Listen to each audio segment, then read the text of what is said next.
I will be going over just just a brief history of our school and some background knowledge of Waldorf education. We are a public charter Waldorf school, Waldorf inspired school. And we're very unique, very different compared to traditional public schools. So I want to really make sure that all of our interested families understand what they're getting into because it's so different. And then I'll also go through, just what makes us special, how our approach to child development and holistic education.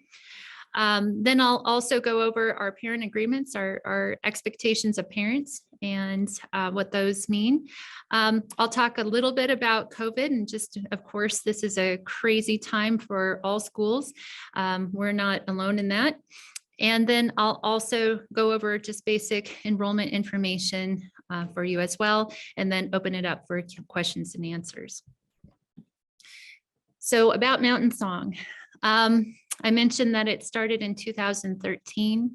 It was an initiative that was driven by these dedicated parents that really wanted this type of education in the Pikes Peak region. And most Waldorf schools are they're in the private sector, they're private Waldorf schools. And so you don't see a lot of public Waldorf charter schools, but we are sort of pioneer way. Oops, go back. So we are the only Waldorf-based school in Southern Colorado. There are 4 public charter Waldorf schools in Colorado. There's Mountain Phoenix that's been in Colorado the longest. It's in Wheat Ridge, Colorado. And then Juniper Ridge and Mountain Sage in Fort Collins and Mountain Song. We started all in the same year in 2013. So there are a handful of private Waldorf schools in Colorado as well, but only 4 public Waldorf schools. We are the only public Waldorf school in Colorado that's authorized by the Colorado Charter School Institute.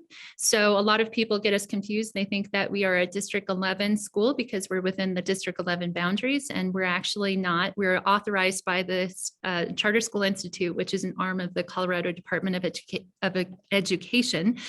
And so that gives us a little bit more autonomy, which is nice, but we don't have the connections to the same district resources as other schools.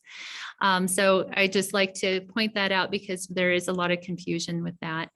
And there are a lot of things that are going on in our evolution. We have been in the same building. So on the west side of Colorado Springs, we're in Old Colorado City. We're in a very old school building. It's only been a school building. It's very charming.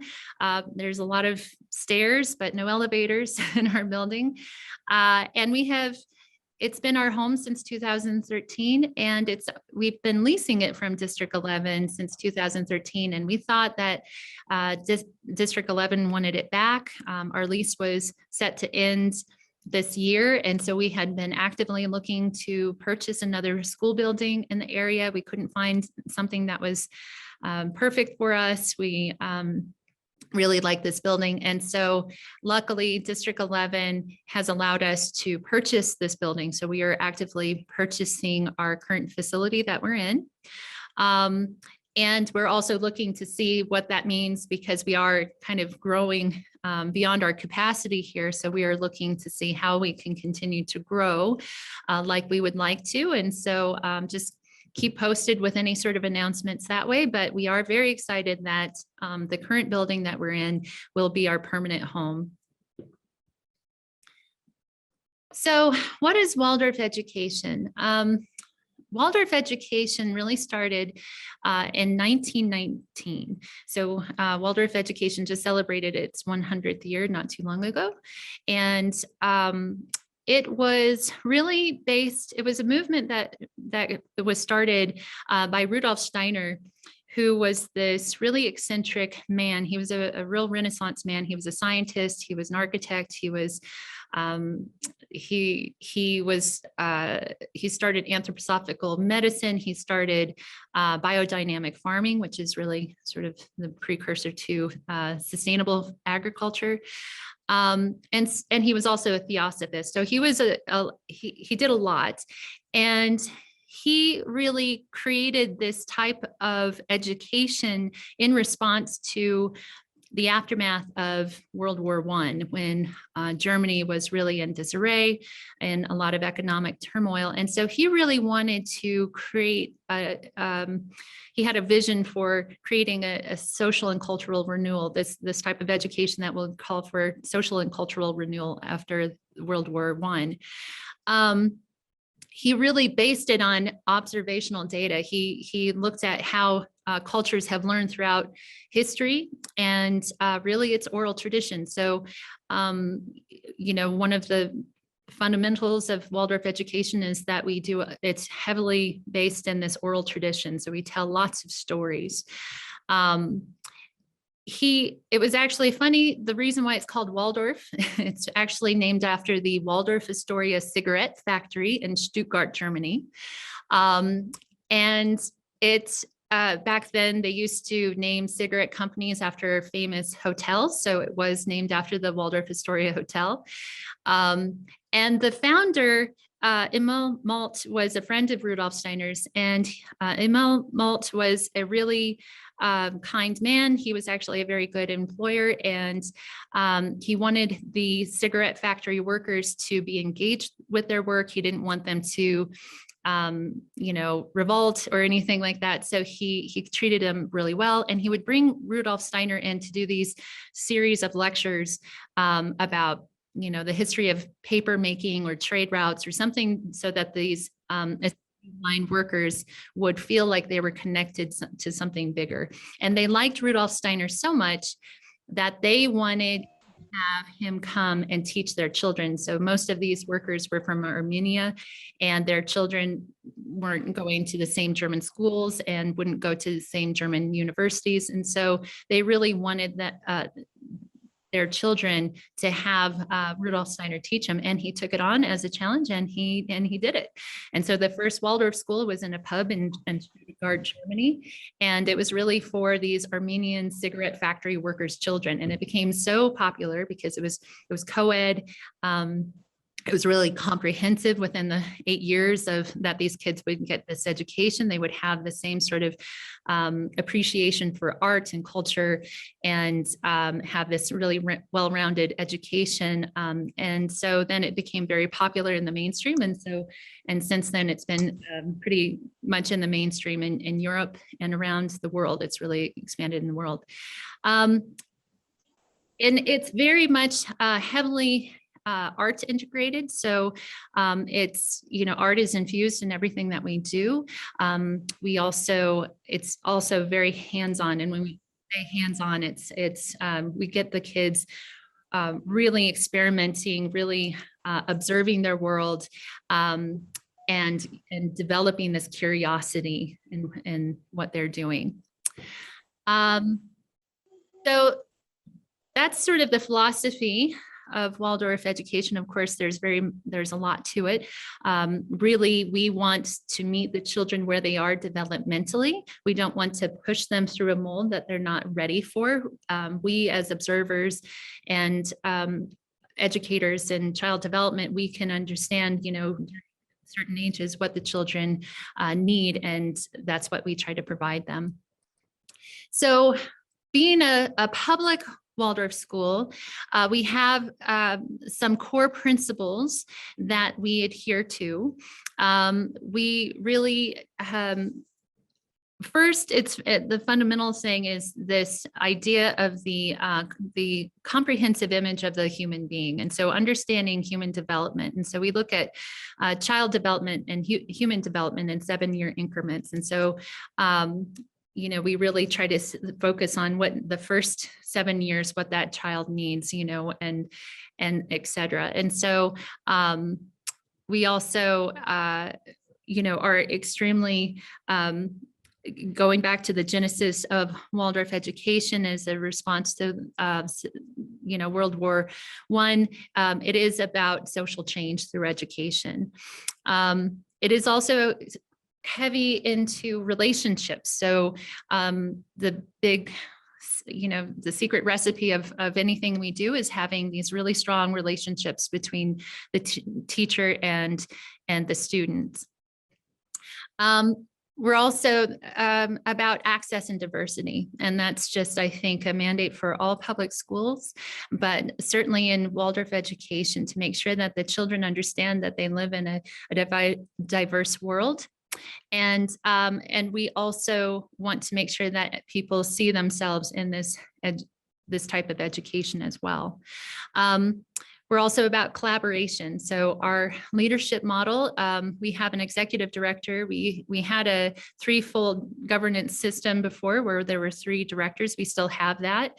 There are 3 directors for making the executive decisions for the school. I'm one of them. I'm the director of school performance, and I have a director of operations, who's my colleague, Kim Butler, and then Dr. Teresa Woods, who is the executive director. So together we make decisions, but we also are influenced by the decisions of the teachers. We have a teacher leadership council. And so we definitely like to hear feedback and be responsive to all stakeholders. And that another principle that we have is schools as a learning community. So it's not just we want to be a resource for the community too, and have other educators come to us learning about these things. It's nice that we're a Waldorf school. We think that a lot of what we do and represent should be in mainstream regular public schools as well. And we always welcome other schools to come and learn about what we do. So going about the hands-on learning a little bit more, we break this down to head, heart, and hands as a little tag phrase. And it really is about, not only meeting them academically where they are, but making sure that the children have this strong foundation in the social and emotional learning, because we recognize that human beings are not just heads that we have to fill, but that they are these feeling beings, that there's this kind of inner light, if you will, within us that we need to help foster, that there are these inner dimensions of the human that we need to address as well. And that we are also about experiential learning, getting kids to really use their hands and participate in their learning, because we know that that's learning in itself is an intrinsic reward. Kids love to learn naturally. If a kid is not enjoying learning, there's something up, I say, because we are creatures that it's just our own intrinsic reward to learn, and to have that enjoyment of learning, you have to engage with it. And so we try to provide a very engaging learning environment. So our approach to early education is very different than traditional public schools, mainly because we have a play-based kindergarten. You can see I'm in a play-based kindergarten here. And I love that science is catching up with us about this. I actually just listened to a podcast where a psychologist of early learners came on, and she was talking about the importance of play for children and how our brains have developed with play. And so it's always good to hear about that. She also was talking about how we need to have more experiential learning in schools as well. So that's always nice, and that's based on her research. So we also believe in that. We feel like the children they have this apex of during their development where their imaginations are are very heightened, and we want to make sure that we can foster that, because they are going to be the authors of their of their life, and we want them to have this active imagination throughout their life so that they can do critical thinking skills and analytical skills, and they can solve problems that we can't even imagine right now, right? Even though it's a play-based kindergarten, we really establish these healthy rhythms. And so we talk a lot about this with our families, about establishing these healthy rhythms, these healthy, predictable rhythms. So even though it's a play-based kindergarten, there's still a lot of structure. So every day is kind of structured the same. Today's Thursday, so we even have a different color for each day. So today's orange.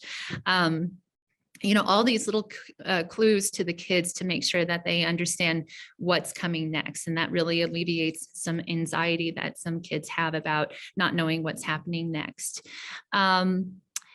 We also focus on the social and emotional learning at this age because they don't know how to resolve conflict. They are impatient.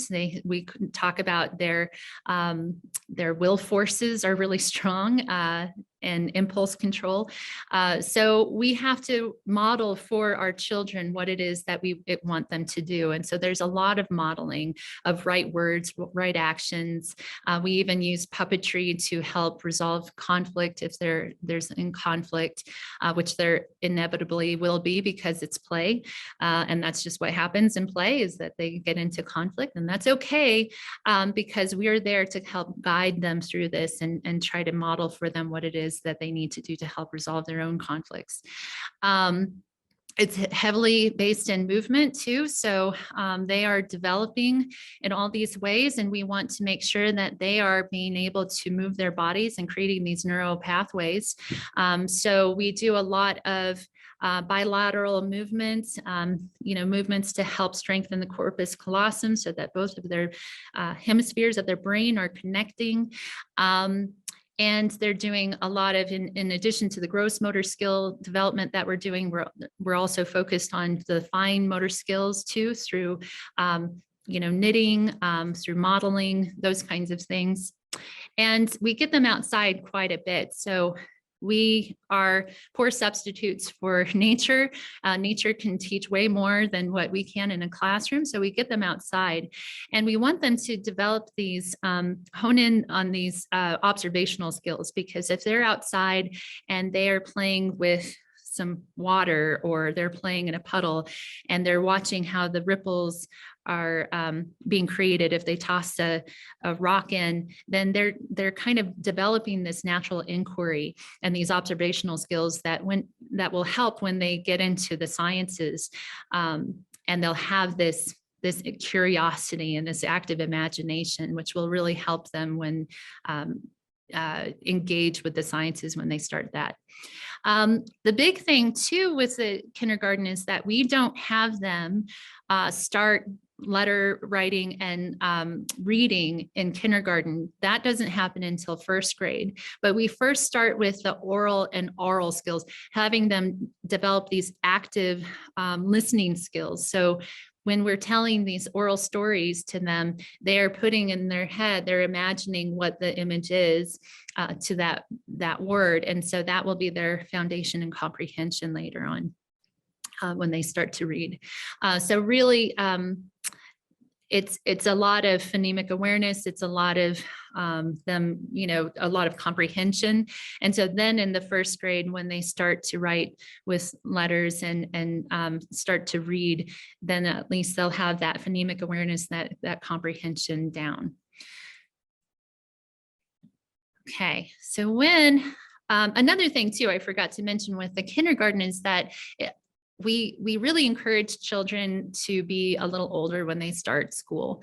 And so a lot of our kids, if they're 5 years old when they go into kindergarten, they may go another year in kindergarten. And so most of our first graders are 6 turning 7. And that's where our curriculum is really developed with that age of that child in mind.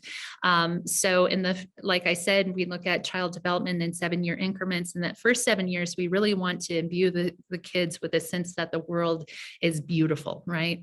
And and good. And so then in the next 7 years, when they're going into the first grade, we're really cultivating their emotional life. That's the part of their brain that's really kind of developing at that time. And we want them to, again, we're engaging them in these developmentally appropriate stories. So like in first grade, a lot of the stories that we tell, a lot of the pedagogical stories we tell are fairy tales.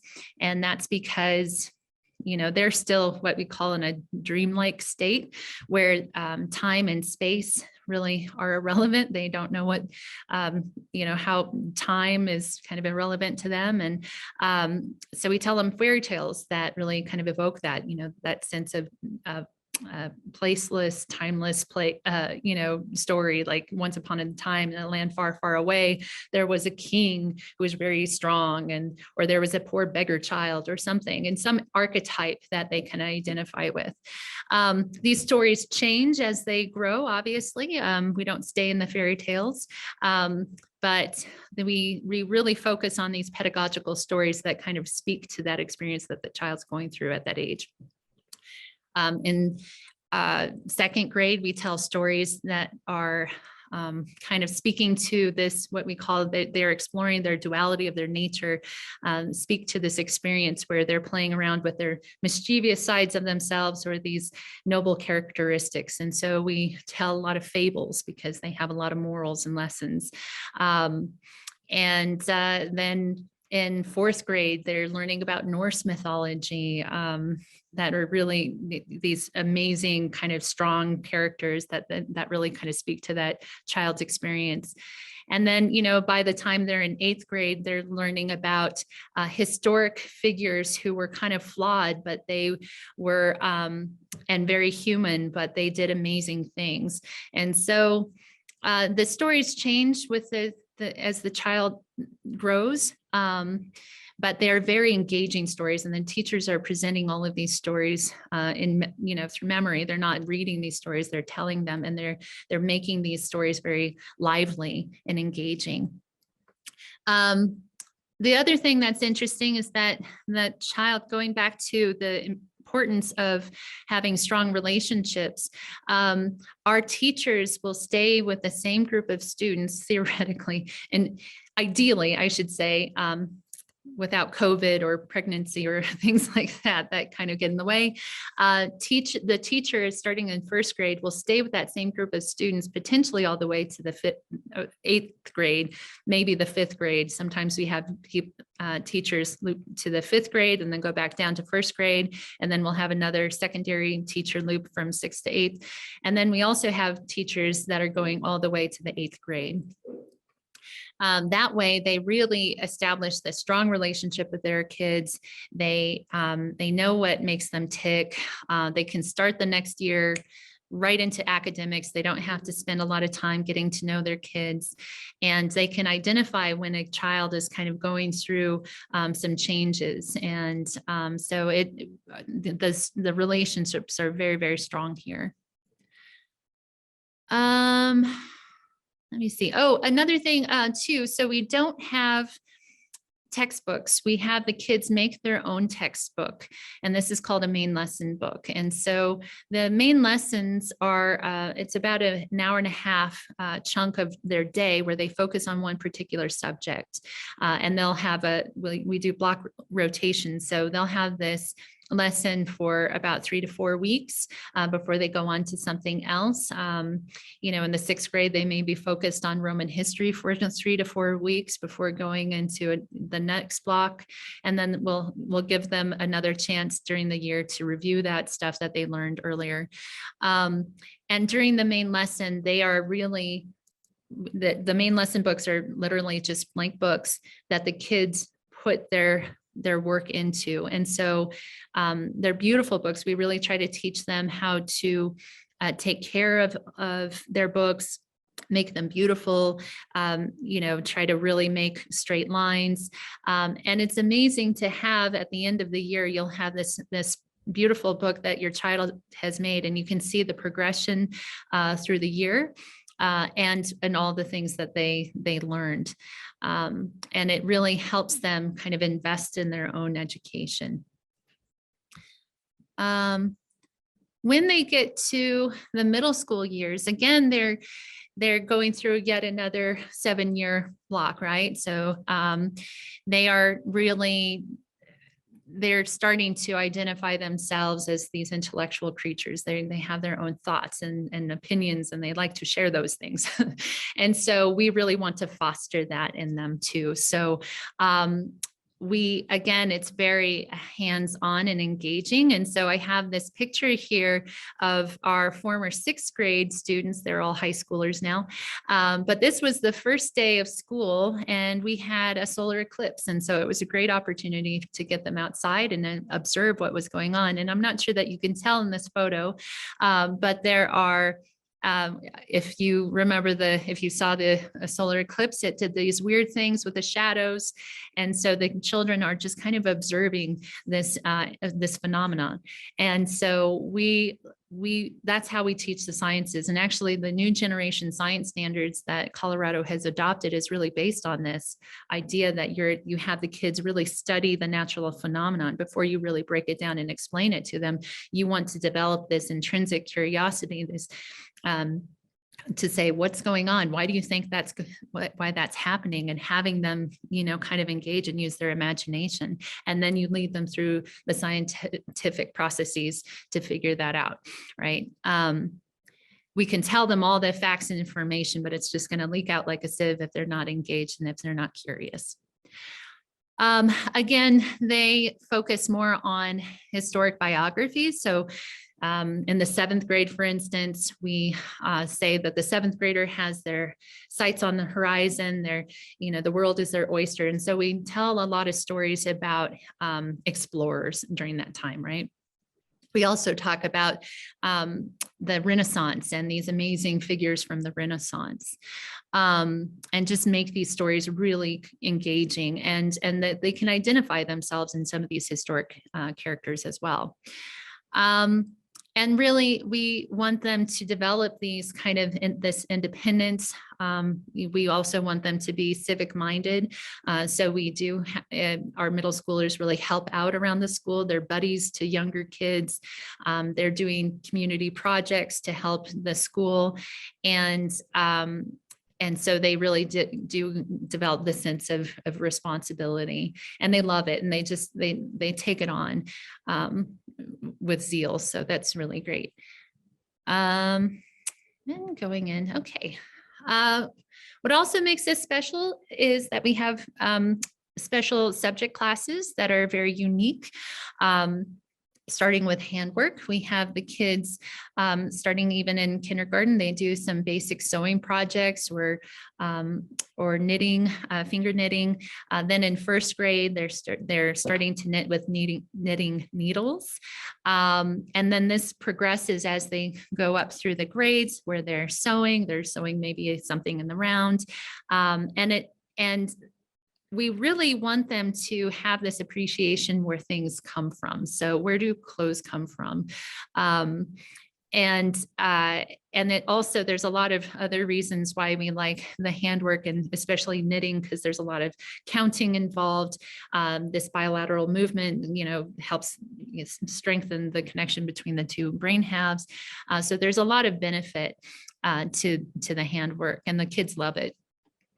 We also have games and movement class, which is, like PE, but in the younger grades, we do more group activities, spatial dynamic games, those kind of things, because we don't want to do a lot of competitive games in the early grades. That's because kids at that age a lot of them aren't ready for competition until they're a little bit older.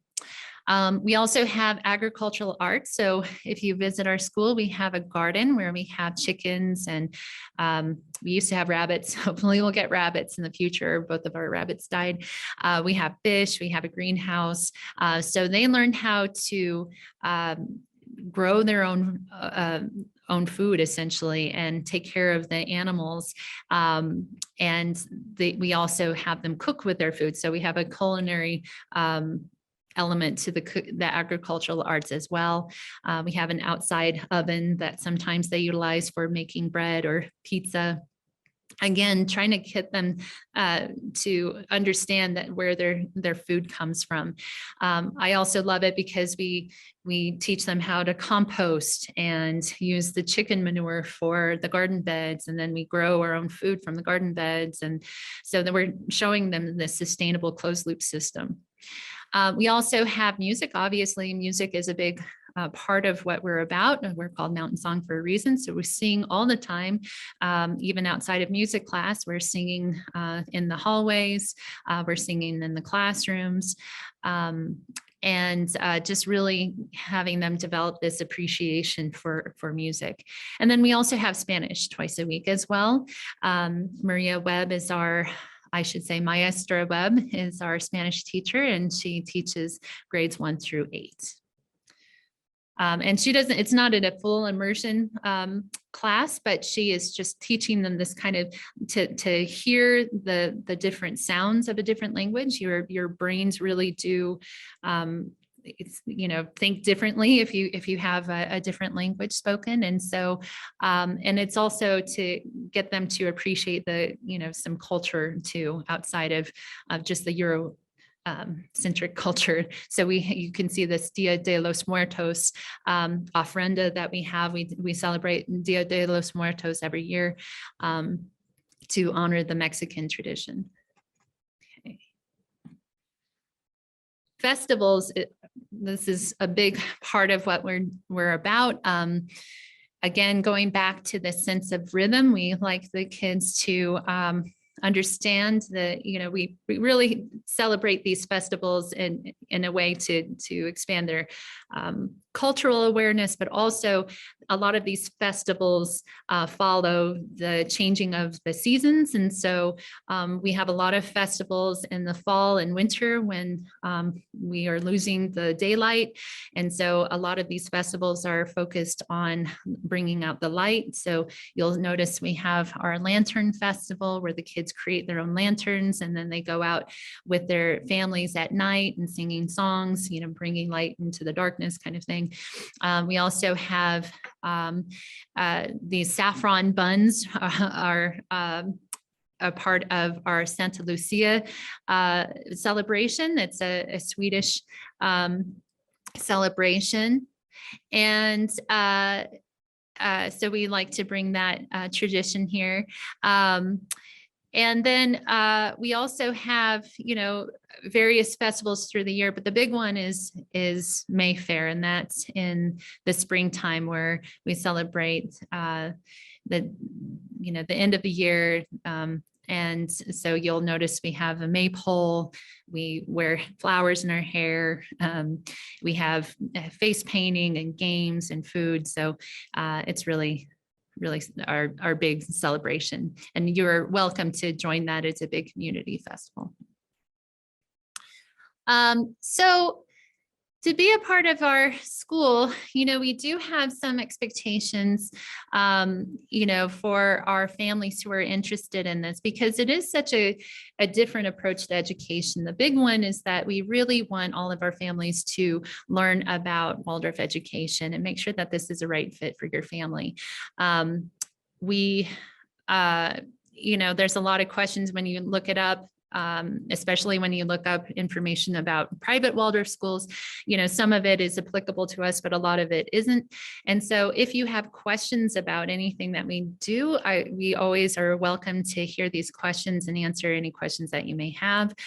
Again, emphasis that we are a public Waldorf school. And so, we do have to do assessments. We do have to follow the standards. We do have to participate in the state assessments at the end of the year, those kinds of things. And we're very fortunate to be able to provide this type of education for free for the Pikes Peak region. But that said, we still try to adhere as best as we can to our Waldorf curriculum. Another thing is, communication is the key to success. positive communication between parents and teachers and admin will be so important, so that you understand, what's going on in the school and that we can understand your concerns as well. So we do ask that our families participate in parent conferences. Those are great opportunities for you to discuss what's going on in the classroom and any concerns you have with the teacher. We also offer parent evenings as well. These are about quarterly, that the teachers will have and talk about what they're doing to the class with the class and the developmental benchmarks that you can see in your child. So those are really great opportunities to hear from the teacher and ask any questions, and also hear from other parents in the class as well.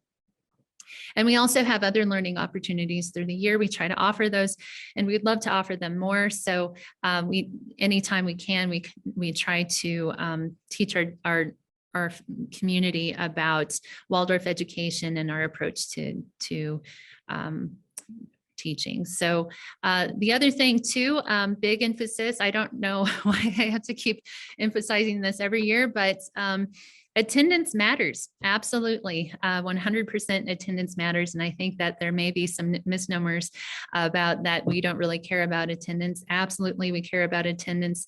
There's no scientific study out there that says attendance, poor attendance results in positive outcomes.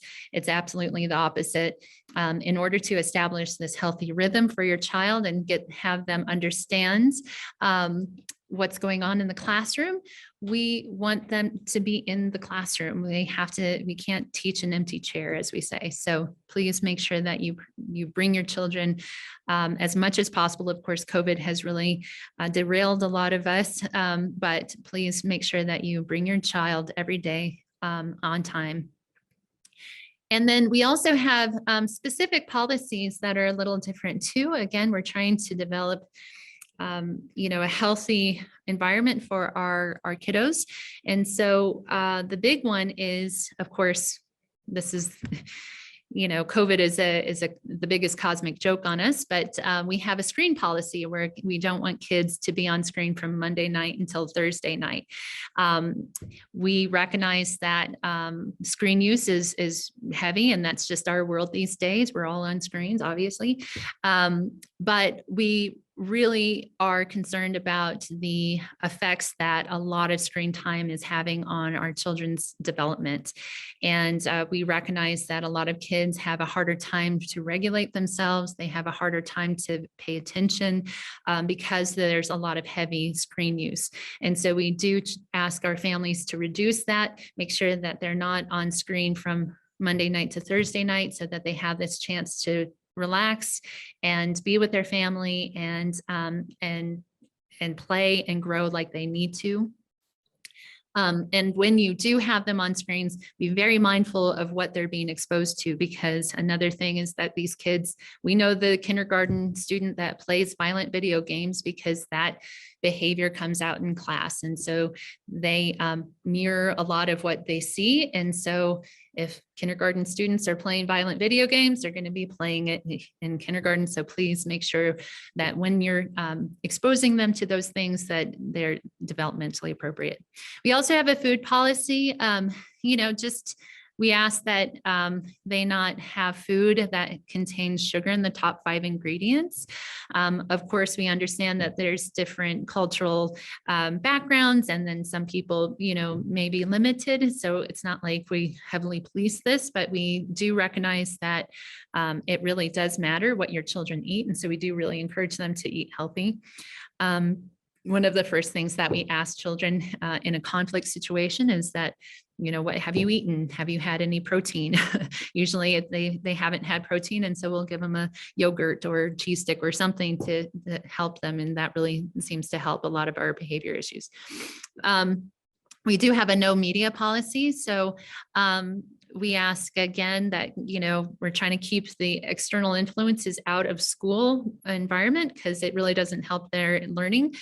So we do ask that you not bring things that have media characters, Pokemon, Mickey Mouse, those kind of things. If it has a picture of a dinosaur, that's fine. But if it's like, a video game dinosaur, then please no.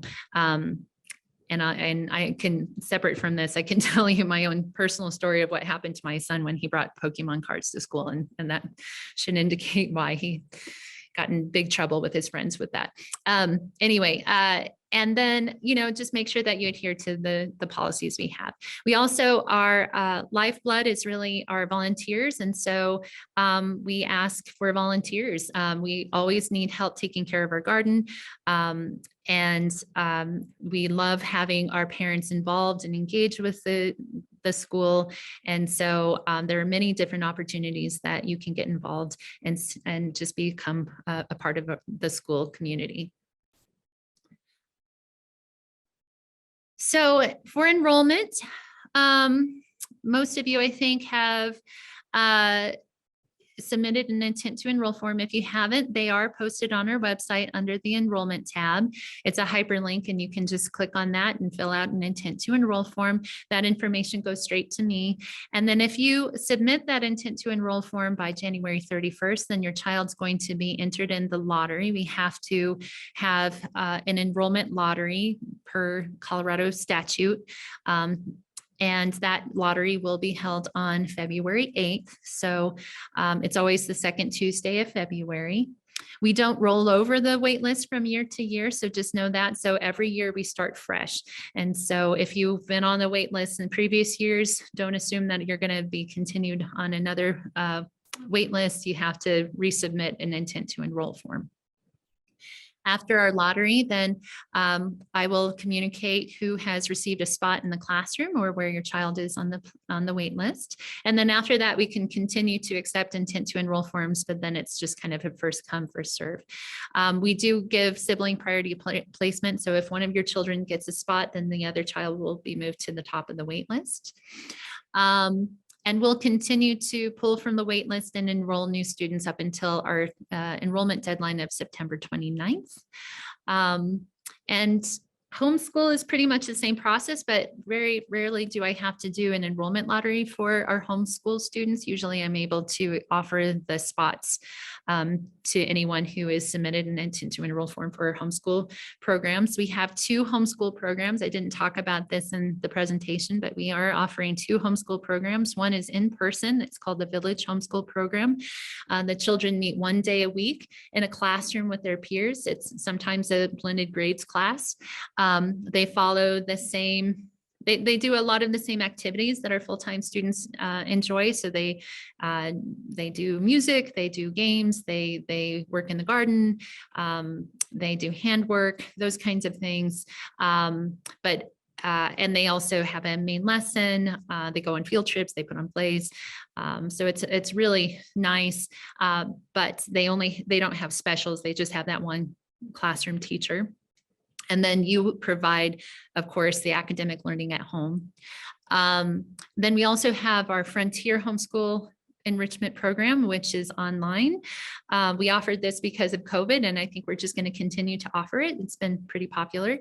And so those online students, similar, they meet in person online with a teacher for about 45 minutes. And then she provides them a lot of these offline independence activities that they do throughout the week. And she also offers parent coaching through the week as well. So that's a really wonderful program.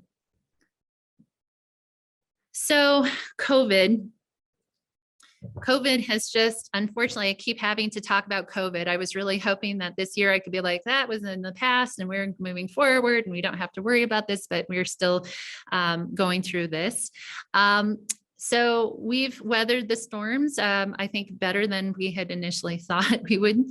But we are in person. Our commitment is to be in person as much as possible. Last week, we didn't have any classes because we had a severe staffing and sub shortage. And so we're like many schools around the world where there's just not enough teachers, not enough substitutes to actually conduct school. And so unfortunately, we were victims of that last week. However, we have a new plan to kind of really help make sure that we can minimize the impacts and keep the kids in school. we could do remote learning if need be. If the cases got so bad that we had to go to remote, we've done it, and it wasn't pleasant, but we did it. And I'm really impressed with our teachers because they were able to turn around on a dime and deliver an online online instruction for a very hands-on Waldorf approach to education. And I can't believe they did it, but they did. We do have mandatory mask wearing currently, just because the current numbers are just so crazy. And we have a lot of people that are coming down with sickness, including staff. And so just to minimize that impact, we're continuing with our mandatory masks. We try to do social distancing as much as possible. That's pretty much not possible, especially in a play-based kindergarten. So we just recognize that kids are just going to be together, but we do try to keep the cohort separate as much as possible. And of course, we are doing lots of cleaning, hand washing, and we have air filtration systems. And the nice thing about our school is that we do have good ventilation because we can open up windows. So that's the current condition that we find ourselves. We don't know what next year looks like. I know that mask wearing is controversial.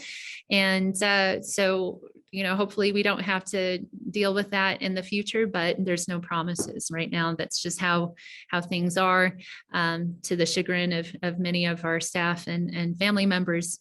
But we will definitely notify people if anything changes in the future. And so that's about all I have to present tonight. That's just a real kind of fire hose of information. I am happy to answer any questions that you may have. I will put my email here. You're welcome to email me with any questions. And I'm sure that you'll think of something tonight and be like, darn, I should have asked that. I also do school tours. I usually do school tours on Fridays after school at 3:30. I have a tour scheduled for tomorrow. So if you want to participate in that, just let me know. Just give me an email. I will also have another tour next Friday on the 21st. And the following Friday. Or if you want to do another time, I just ask that you email me and we can try to find another time that would work for you. I'm kind of doing extra double duty these days because we are short on front office staff. And so I've been in the front office being a director and doing front office work on top of it. So I've been kind of limited in doing tours during the day or so just know that I'm sort of limited these days, but I can certainly arrange another time in the future if you'd like to come see the school. With that, the other thing I wanted to announce too, just before I let you go, we will be offering Simplicity Parenting sessions as well. So Stacy Warren, who I was just talking about, our former kindergarten teacher, she's coming back, and as a generous offer to all of our families and interested families, she is providing Simplicity Parenting sessions starting in February. Is that right? February through March, Lauren? I think it's actually this month. It's on our website, and I can send you the link as well, or put that in the chat.